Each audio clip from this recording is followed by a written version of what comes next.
नमस्कार, मी अविनाश चिलेकर. पीसीबी टुडेमध्ये आपलं स्वागत आहे. पीसीबी मध्ये आपण संभाव्य इच्छुक उमेदवारांशी चर्चा करतो. आता माझ्यासोबत आहेत विशाल लक्ष्मी प्रदीप वाळुंजकर. पूर्ण नाव विशाल वाळुंजकर. थोडक्यात हे भाजपचे जुने कार्यकर्ते आहेत. जवळजवळ 28 वर्ष गेली. 28 वर्ष वयाच्या 16व्या वर्षापासून ते भाजपमध्ये कार्यरत आहेत. त्यांनी राष्ट्रीय स्वयंसेवक संघ, बजरंग दल, वंदे मातरम या सगळ्या याच्यामध्ये काम केलेलं आहे. संघाशी जे रिलेटेड भाजप परिवार जो आहे त्या परिवाराच्या सर्व संघटनांमध्ये ते काम करतात. आजही कार्यरत आहे. ते भाजपचे विद्यमान उपाध्यक्ष आहे पिंपरी चिंचवड शहर, आणि आता ते प्रभाग क्रमांक 30 दापोडी तिथून आता इच्छुक आहेत. त्यांचा अन्य संस्था संघटना त्याच्यामध्ये हिंदू धर्मरक्षक संघ महाराष्ट्र राज्य त्याचे प्रवक्ता आहेत ते. नंतर पिंपरी चिंचवड शहर बॉक्सिंग असोसिएशनचे उपाध्यक्ष आहेत. आळंदी नाभिक धर्मशाळा पुणे संचालक आहेत. प्रदीपदादा वाळुंजकर फाउंडेशन त्याचे संस्थापक अध्यक्ष आहेत. नरवी तानाजी व्यायाम मंडळ दापोडी त्याचे अध्यक्ष आहेत. आणि प्रबोधन प्रतिष्ठान दापोडी त्याचे कार्याध्यक्ष आहेत. म्हणजे सार्वजनिक जीवनामध्ये त्यांचं काम आहे. वाळुंजकर, तुम्ही निवडणूक काय लढवता, नेमकं कारण काय? आता म्हणजे आतापर्यंत तुम्ही सार्वजनिक सामाजिक कार्यामध्ये भरपूर आहात, राजकीय संघटनेमध्ये काम केले, निवडणुकीमध्ये याचं नेमकं कारण काय? प्रथम तर मी पीसीबी टुडेचं या ठिकाणी आभार व्यक्त करतो, कारण तुम्ही या ठिकाणी इच्छुक उमेदवारांना जी मुलाखत देण्याची संधी दिली त्यामुळे तुमचं मी अभिनंदन आणि आभार व्यक्त करतो. तुम्ही जे आता मला विचारलं की निवडणूक का लढू इच्छितो, कुठलाही कार्यकर्ता हा अनेक वर्षापासून काम करतो राजकीय पार्श्वभूमीतून. त्याची एकच मनाची इच्छा असते की आपण जे काम करतो त्याचं सर्टिफिकेट, कामाचं मूल्यमापन त्या निवडणुकीच्या माध्यमातून त्याला मिळलं पाहिजे. त्याला निवडणूक जिंकण्यासाठी, त्याला लढण्यासाठी, त्याला विजय होण्यासाठी संधी दिली गेली पाहिजे. जर ती संधी दिली, त्या कार्यकर्त्यामध्ये आत्मविश्वास कामाचा वाढत असतो. त्याच्यातून तो कार्यकर्ता अजून मोठ्या संख्येने त्याच्यातला आत्मविश्वास वाढतो, मोठ्या संख्येने घडत असतो. बरोबर. म्हणून त्याला एक संधी दिली गेली पाहिजे. भले की तो विजय होऊ, पराजित होऊ, पण त्याला संधी मिळाली पाहिजे. संधी दिली तर तो कार्यकर्ता अजून चांगल्या प्रकारे घडतो असं मला वाटतं. आणि मी आजपर्यंत ज्या निवडणुका झाल्या मी इच्छुक झालो, पण मला फक्त एकच मनात इच्छा राहिली की भारतीय जनता पक्षाचं कमळ चिन्ह घेऊनच मला लढायचंय. इतर पक्षाची मला इच्छा नाही. पण अनेक वेळा मला ज्या वेळेला संधी आली पक्षाकडून कुठेतरी मला थांबवण्यात आलं, पण तरी सुद्धा मी मनात कधी खंत ठेवली नाही. पण मी फक्त एकच इच्छा ठेवली की ज्या दिवशी पण मला भारतीय पक्षाकडून तिकीट मिळेल त्या दिवशी मी माझ्या आयुष्यातलं मी काहीतरी जिंकल्यासारखं आहे. तुमचा प्रभाग नेमका आहे कसा? दापोडीमध्ये त्याच्यात कोणकोणता 30 प्रभाग क्रमांक 30 मध्ये संपूर्ण भौगोलिक रचना कशी त्याची? म्हणजे राजकीय समीकरण म्हणतं की? राजकीय समीकरण नाही, मला भौगोलिक दापोडी मतदारसंघ हा दापोडी प्रभाग मध्ये 30 मध्ये कोणकोणता एरिया येतो? दापोडीमध्ये सिद्धार्थनगर आहे, जयभीम नगर आहे, गणेशनगर आहे, त्यानंतर दापोडी गावठाण आहे, फुगेवाडी गावठाण, आणि तसेच कासवडीचा गेटाखालचा जो पूर्ण भाग आहे तो पूर्ण भौगोलिक रचनेमध्ये समाविष्ट आहे. किती मतदार आहे त्याच्यामध्ये? टोटल 57,000 आता नव्याने पकडून संपूर्ण आहे. 57,000. त्याच्यामध्ये मॅक्झिमम 60-70% झोपडपट्टी, चाळी असाच परिस्थिती? हो, 50-60% तर पूर्ण झोपडपट्टी आहे. अच्छा. त्याच्यामध्ये मताची विभागणी कशी आहे? तुम्ही आतापर्यंत, आणि ह्या संपूर्ण प्रभागावरती वर्चस्व राष्ट्रवादीचं आहे का भाजपचं आहे? तसं म्हणता येणार नाही माझ्या दृष्टीने. माझ्या दृष्टीने मी जे काम आतापर्यंत काम करतोय तर याच्यामध्ये मला एक लक्षात आलेलं, तिथली लोक अत्यंत सुज्ञ आहेत. पण तिथं जर चांगला काम करणारा व्यक्ती असेल, योग्य उमेदवार असेल तर त्याला संधी देतात. पण दुर्दैवानं आमच्या पक्षाने जर योग्य उमेदवार दिले असते तर आतापर्यंत विजय झाले असते. कारण तिथे उमेदवार आले ते मला वाटतं राष्ट्रवादीच्या एक मला वाटतं आशाताई शेंडगे त्या फक्त भाजपच्या आहेत त्याच्यामध्ये. बाकी मग काटे कंपनी ते सगळे राष्ट्रवादी. मग मागच्या वेळेस 2017ला काय परिस्थिती होती? कोणाला किती मतं मिळाली, काय अंदाज तसे? म्हणजे भाजपला किती मतं मिळाली त्यावेळेस? आशाताईंना 8,700 अशी मतं होती. त्याच्या खालोखाल आपल्या चंद्रकांत सोनकांबळे होती, आणि मग आमचे राजू काटे असतील आणि अविनाश काटे यांच्या पत्नी ज्या असतील अशांना मतं होती. बरं. त्याच्यामध्ये मतं आम्हाला चांगली झाली होती, पण पॅनल थोडा व्यवस्थित अजून झाला असता तर निश्चितच 4 सीटं आमची भाजपची लागली असते. अच्छा. पण तिथला जो दापोडी मधला संपूर्ण झोपडपट्टी परिसर जो आहे तो कधी भाजपच्या बाजूने झुकलेला तुम्ही पाहिला? नाही अजूनपर्यंत नाही, पण संकुलाताई जसं भाजपमध्ये आल्यात तसं तिथल्या लोकांमध्ये रिपाईमधून म्हणजे त्या- बरोबर भाजपच्या आहे, याच्यावर युती, जसे हा. लढल्यात तसं लोकांमध्ये परिवर्तन आहे, लोकांमध्ये भाजपविषयी चांगले विचार आहेत. आणि जसं मोदी साहेबांनी ज्या प्रकारे लोकांमध्ये काम केले त्यामुळे लोकांमध्ये परिवर्तनाची लाट आहे. अच्छा. कारण आज लाडकी बहीण योजना सुद्धा लोकांमध्ये लोकप्रिय आहे. त्याच्यामुळे मला वाटतं ह्या निवडणुकीमध्ये निश्चितच परिवर्तन दिसेल तुम्हाला. अच्छा, मग यावेळेस पूर्ण भाजप तिथे दिसेल. दिसेल. नाही, याच्यात दुसरं एक मला सांगा, तुमच्या त्या प्रभागामध्ये समस्या फार दिसतात. तिथे मला वाटतं एकही आरक्षण तिथं ना खेळाचं मैदान, ना उद्यान, ना दवाखाना. एखादी मला वाटतं दापोडीची शाळा असेल तिथे, पूर्वीची शाळा आहे तेवढीच फक्त. फुगेवाडीमध्ये एक आणि इकडे कासारवडले आहेत. बाकी तुमच्याकडे आहे काय संपूर्ण प्रभागामध्ये आतापर्यंत आरक्षण किती विकसित किती झाली, काय सांगू शकता तुम्ही? नाही, दापोडी खरं मला असं वाटतंय की इतर विकास कामापेक्षा सामाजिक काम जे आहे, म्हणजे छोटे छोटे काम आहेत, म्हणजे ड्रेनेजची समस्या अत्यंत बेकार आहे की लोकांच्या घरामध्ये पाणी तुंबलं की घरात असतंय. अरे बाप.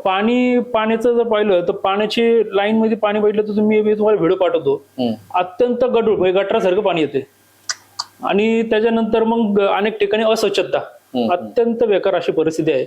काय काय टॉयलेट तर तुम्ही असं माणूस चालला असेल तर तिथं दुर्गंधी सगळी पसरली असती. तर मला वाटतं आपण इतर विकास कामाकडे लक्ष नाही देतात. अगोदर संपूर्ण ड्रेनेज लाईन, पाणी, स्वच्छता याच्यावर काम केलं पाहिजे. नाही तर आज कुठल्याही नगरसेवक निवडून आला की त्याचं एकच काम असतं, तिथं टेंडर पास करायचं आणि कुठेतरी कॉन्क्रीट करायचं, एवढीच कामं चालू असतात. त्याच्यापेक्षा आपण अगोदर ड्रेनेजची लाईन पूर्ण बदलून टाकू, पाण्याची लाईन बदलून टाकू आणि स्वच्छतेसाठी जिथं चौकामध्ये आपण ते स्वच्छता कुंडी असतात ते उभारू, जेणेकरून स्वच्छतेला एक प्राधान्य दिले जावे.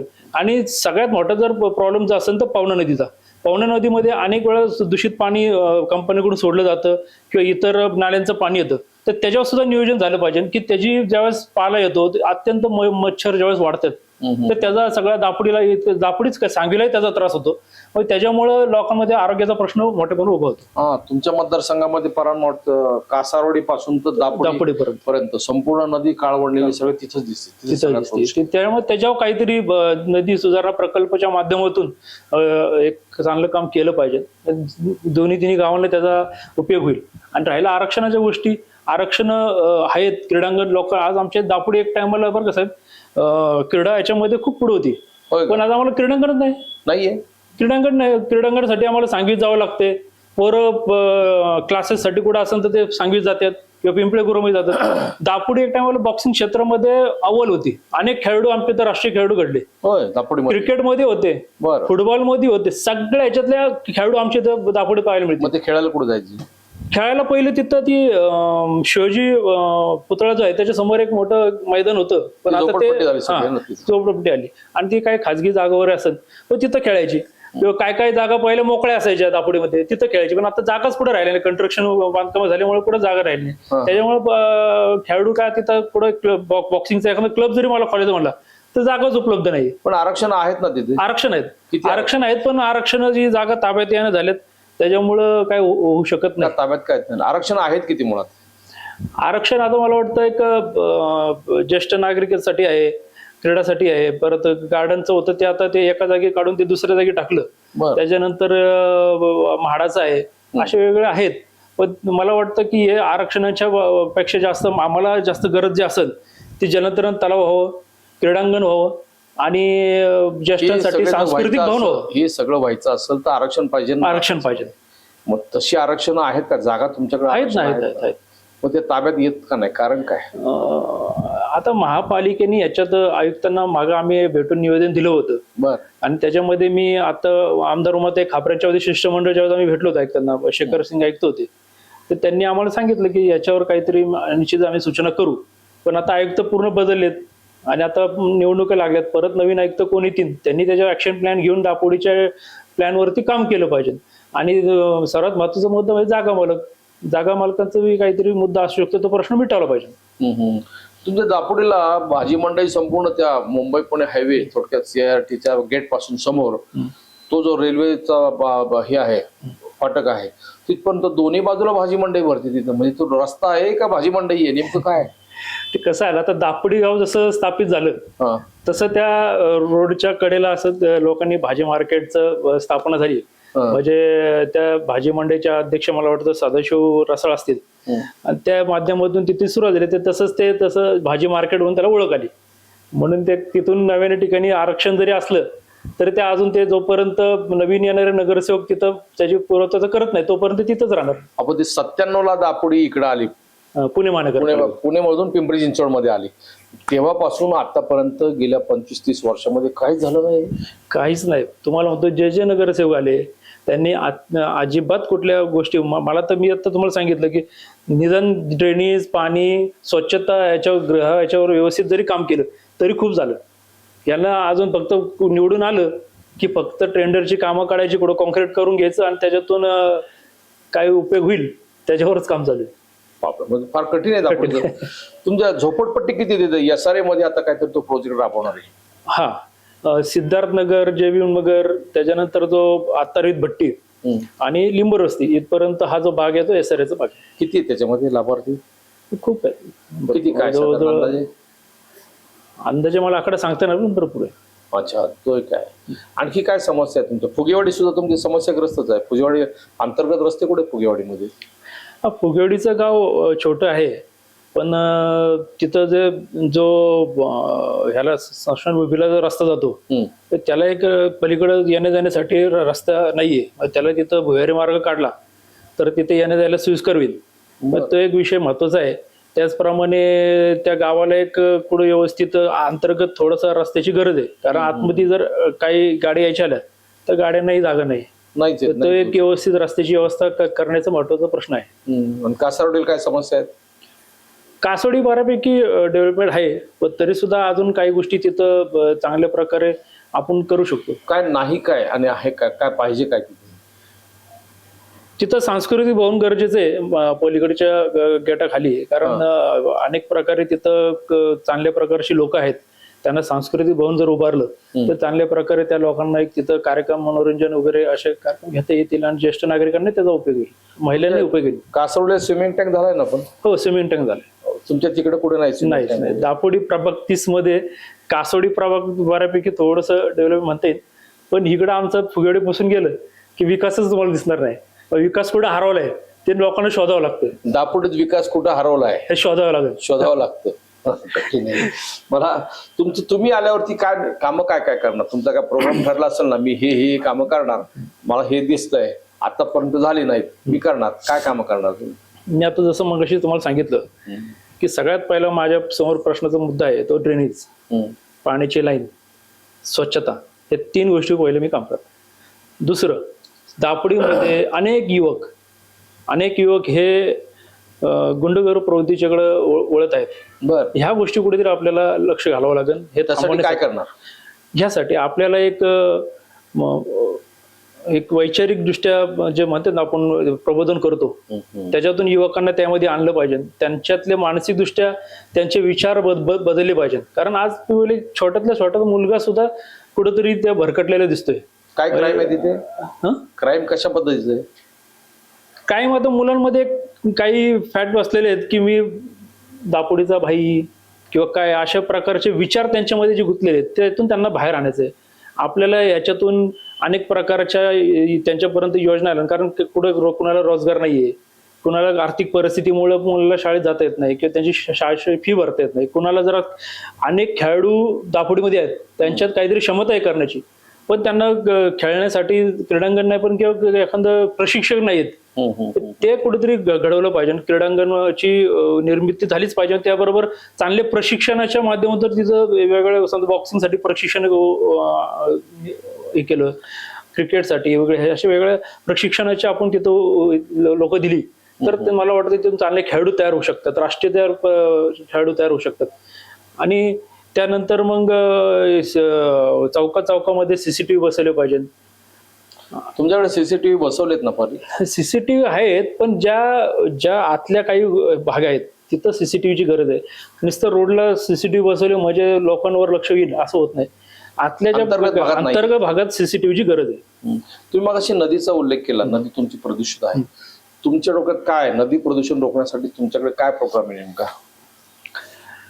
पाणी आहे ना साहेब, ज्यावेळेस नदी असते ते नदीला सतत वाहतं पाणी असलं पाहिजे. बरोबर आहे. आणि ते ज्यावेळेस पाणी वाहतं आणि त्याला ज्यावेळेस कुठेतरी पाण्याचा प्रवाह पुढे जात नाही, मग त्यावेळेस कुठे ते पाणी एका जागी थांबल्यामुळे काय होतं की पाला तयार होतो किंवा त्याच्यामध्ये दुर्गंधी एकाच जागी थांबल्यामुळे ती दुर्गंधी बाहेर पसरतात. तर पाणी वाहण्यासाठी आपल्याला तिथं ह्याची बंधारा बांधणं गरजेचं आहे. म्हणजे जसं बंधारा तर परत पाणी थांबणार नाही का? नाही, पण ते पाणी हे होत राहील ना, फ्लोर होत आहे. जसं आपण येरवड्याचं तुम्ही पाहिलं असेल, पाणी तिथं ते बंधारा बांधल्यामुळे ते पाणी कंटिन्यू खाली पडते, त्याचं जाते. तर हे राहिलं तर मग कंटिन्यू जात राहील आणि पाला काढायला एकदम सोयीस्कर होईल. जसं ते बोटीने आपण माणसं टेंडर काढतो, ते टेंडर एवढं मोठं काढून सुद्धा ते दाखवतात का नाही तेही माहिती नाही. पण ते बंधारा बांधलं तर तिथून पाला सहजरित्या काढू शकतो आपण. अच्छा, तो विषय. पण भाजपमधून तुम्ही लढणार म्हणताय, पण भाजपवरती भ्रष्टाचाराचे फार मोठे आरोप येतो. तुम्हाला लोक मतं देतील का तिथे? 100% देतील. कसं? आज लोक चांगल्या भारतीय जनता पक्षाने नरेंद्र मोदी साहेब असन, देवेंद्र फडणवीस साहेब असन, यांच्या माध्यमातून ज्या योजना आल्यात त्या योजनेच्या माध्यमातून लोक खूप आनंदित आहेत. आज लाडकी त्याच्याविषयी वादच नाही. मोदींच्या फडणवीसांच्या ज्या योजना आहेत केंद्राच्या आणि राज्याच्या, त्याच्यात लोक सॅटिस्फाईड आहेत. स्थानिक पातळीवर महापालिकेमध्ये फार मोठ्या प्रमाणात भ्रष्टाचार भाजपच्या काळात झाला, प्रशासकीय काळात झाला. मग त्याच्यामुळे लोक भाजपवरती नाराज आहेत. मग अशा परिस्थितीमध्ये तुम्हाला तिथं मतं कशी मिळणार? तुम्ही निवडून कशी येणार? लोकांमध्ये विशाल वाळुंजकर हा क्लीन चेहरा आहे. आजपर्यंत 28 वर्ष काम करताना सेवा, समर्पण, त्याग, निष्ठा, प्रामाणिकता ठेवून मी भारतीय जनता पक्षाचं काम केलेलं आहे. आणि आजपर्यंत जे लोक माझ्यापर्यंत आले, कोणत्याही व्यक्तीने असं मला दाखवून द्यावं की विशाल वाळुंजकरने त्यांचे 1 रुपया सुद्धा घेतलेले किंवा लोकांसाठी पैशासाठी मी काम केलेलं आहे. आज जर पैसा म्हणून मी काम केलं असतं तर विशाल वाळुंजकर निश्चितच वेगळ्या विचाराने तुम्हाला समोर दिसला असतं. पण आजपर्यंत मी जी कामं केली ती लोकांच्या समर्पण भावनेतून काम केलेली आहेत. त्याच्यामुळं निश्चितच पक्षाने जर मला संधी दिली, मला वाटतं आमच्या भारतीय जनता पक्षाचे कॅप्टन जे आता आहेत, शत्रुघ्न बापू काटे आहेत, कोच शंकरभाऊ जगताप आहेत, इतर मॅनेजमेंट कमिटीमध्ये जे आमची जी लोक आहेत ती आहेत, आणि ह्या सगळ्यांनी जर माझा विश्वास दाखवला तर मला वाटतं मला कुठल्या सर्वेची गरज नाहीये, कुठल्याही व्यक्तीचं सर्टिफिकेट आणायची गरज नाही. हे सगळ्यांचा विश्वास जर माझ्यावर असेल तर मी 1001% मी 1,00,000% सांगतो, मी 100% विजयी होणार तिथे. इतका दांडगा विश्वास आहे. तुम्हाला प्रतिस्पर्धी कोण असतील तिथे राष्ट्रवादी? आता मी खरं तर माझे भाऊजाई पूजा कुशाल वाळुंजकर ओबीसी महिलांमधून इच्छुक आहे आणि मी ओपन मधून पण इच्छुक आहे. अच्छा, दोघे इच्छुक आहे. मला जिथून संधी मिळेल तिथून मी दिलेल्या संधीचं सोनं केल्याशिवाय राहणार नाही. मग तिथं कसं असतं साहेब, कुठली निवडणूक लढायची म्हणजे तुमच्यातला आत्मविश्वास पाहिजे आणि तुमच्या मागे जर टीम जर चांगली असेल तर आपण जिंकणे सहज असतं. त्यामुळं मला वाटतं शत्रुघ्न बापू काटे आमचे कॅप्टन आहेत, आमच्या टीमचे कोच शंकरभाऊ जगताप आहेत, हे माझा विश्वास ठेवतील, मला खात्री आहे. छान. वाळुंजकर साहेब, विशाल लक्ष्मी प्रदीप वाळुंजकर, म्हणजे आईचं नाव, नंतर वडिलांचं नाव, नंतर आडनाव, आणि त्यांना ओळखलं जातं ते विशाल वाळुंजकर या नावाने. अत्यंत सभ्य कार्यकर्ते, भाजपच्या संघाच्या संस्कारात वाढलेले जे कार्यकर्ते आहेत ते कसे असतात त्याचं उदाहरण म्हणजे विशाल वाळुंजकर. विरोधकांवर कुठे टीका करायची नाही, कोणाला दुखवायचं नाही. आपला जो संस्कार आहे, आपला जो प्रोग्राम आहे तो आपण मांडत राहायचा, आपलं काम आपण करत राहायचं, नाकाच्या सरळ रेषेमध्ये चालणारी ही मंडळी. आणि तो मतदारसंघ जो आहे तिथे मोठ्या प्रमाणावरती झोपडपट्टीचं मतदान आहे. ते शक्यतो भाजपच्या बाजूला झुकत नाही, परंतु चंद्रकांता सोनकांबळेताई ह्या रामदास आठवले गटाच्या रिपाईच्या कार्यकर्त्या आहेत, जुन्या नगरसेविका आहेत, ज्या पुणे महापालिकेत सुद्धा नगरसेविका होत्या आणि महापालिकेतून शहर पिंपरी चिंचवड इकडे पण नगरसेविका आहेत. त्या आता भाजपच्या बरोबर रिपाई असल्यामुळे त्याचा एक मोठा फायदा भाजपला होऊ शकतो. कदाचित आता वाळुंजकर म्हणतायत त्याप्रमाणे तिथे यावेळेस भाजपचं पॅनल हे आता ते पॅनल कसं असेल, उमेदवार कोण असेल माहीत नाही, परंतु अशा प्रकारे वाळुंजकरांनी ते डोक्यामध्ये फिट केलेले आपल्याला उमेदवारी मिळेल आणि आपण निवडून घेऊ. तुम्हाला आमच्या खूप शुभेच्छा. धन्यवाद. थँक्यू.